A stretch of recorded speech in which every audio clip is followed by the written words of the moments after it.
Hi guys, how's it going? So, I just wanted to make this little video because for some reason people think because you might have the heritage of being a Jew, you are chosen, and that's not the case. Like Paul said in the New Testament, don't think to yourselves that you have Abraham as your father because God is able to raise up a seed. That means if you're not actually obeying God and following his spirit, then you can't actually be blotted out the book of life, and that is written in Revelation. So it's like if you're at a job and your job's like, well, you have to clean the bathroom every day, and you don't clean the bathroom every day. Your job can say, all right, well, we'll just find someone to replace you, and you just won't have a job. It's simple. But for whatever reason, people think these people over in Israel are the chosen people. So I'm going to share with you some scriptures that even say those that are in the church are the chosen people. So 1 Peter 2:9. But you are a chosen race, a royal priesthood, a set-apart nation, a people for a possession, that you should proclaim the praises of him who has called you out of darkness into his marvelous light.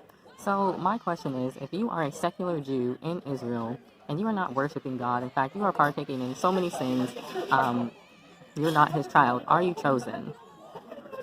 This is a good question to ask because you can't just be a Jew, whether you're black, white, Asian, and think that you're chosen just because you have a heritage. No, you have to actually be doing his will. Yeshua said, those who are my mother, my brother, my father, whatever, those are the ones that do the will of God. And so if you're not doing the will of God, are you his brother? You're not. So John 15:16 is the next scripture. Because these people will have you be believing that they're chosen when they do nothing of God.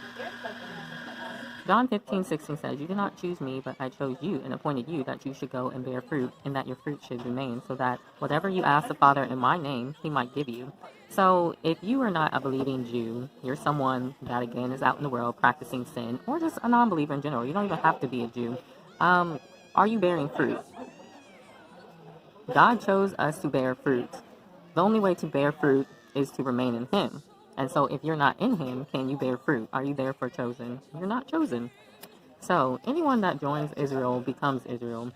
I know a lot of quote unquote Gentiles, they believe that, the laws were just for Israel and just for the Jews. Well, you got to choose who you're going to serve because you either have to join Israel, become one with them, or you remain a Gentile, which means that you don't receive the land. And the land being that land of peace, Jerusalem, that kind of thing. So Ephesians 2:12 through 13 says that at that time you were without Messiah, excluded from the citizenship of Israel. Are you with Messiah? Yes. And strangers from the covenants of promise, having no expectation without Elohim in the world. But now in Messiah, are you in Messiah? Yes. You who were once far off from the commonwealth of Israel have been brought near by the blood of Messiah.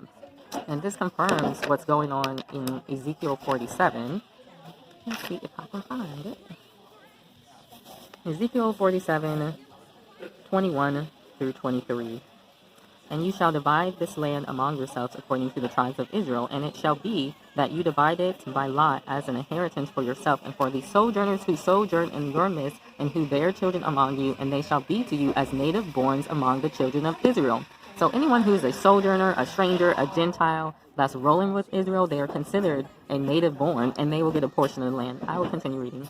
With you, they have an inheritance in the midst of the tribes of Israel. People that are Gentiles, they are grafted into Israel. They receive a portion of the land. They receive a tribe, which, Revelation talks about how you enter into Jerusalem through the 12 gates. I said in another video that you cannot enter Jerusalem through a Gentile gate. It's not going to happen. You have to join the tribes of Israel. So anyone saying, oh, those laws were just for Israel, even though God even said in the Old Testament there's one law for the stranger and one law for the Jew, they're lying. So, continuing, and it shall be in that whatever tribe the sojourner sojourns, there you shall give him his inheritance, declares the master.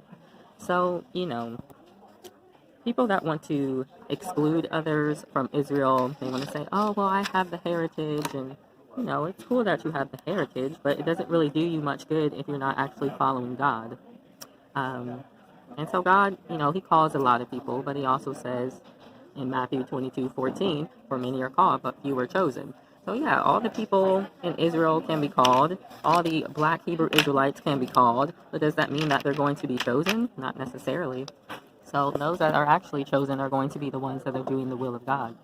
So people want to say, that's the land of Israel over there when it's overtaken by Muslims, secular Jews, people that don't love God, you know, it says that Israel will be surrounded by armies. So what God is doing is he is using that land as a symbol for what's going on with his people, you know. And his people are always stuck in some kind of atrocity, so I'm not surprised concerning that. But, you know, Revelation 3:12 says, "He who overcomes, I shall make him a supporting post in the dwelling place of my Elohim, and he shall by no means go out. And I shall write on him the name of my Elohim and the name of the city of my Elohim, the renewed Jerusalem, which comes down out of heaven from my Elohim, and my renewed name." So Jerusalem comes down from heaven. So what's going to happen, you know, if you're not over in Israel, where Jerusalem is? I mean, question mark, because Jerusalem is a spiritual city. So to say that you have to be over physically in Israel to receive Jerusalem when it comes out of heaven is very peculiar. So, you know, people say, oh, well, the holy people are over there. No, God scattered his people to four corners of the globe, and you will know them by spirit and by truth, because they will be walking in his word and walking in his commandments. And if you're not doing that, at least if you're not trying to do that, you're not a chosen person. So, you know, we need to stop looking at the flesh and start looking at the spirit. So just a heads up, just a little knowledge for this Sabbath. But anyway, you guys have a blessed one. I will see you soon. Bye.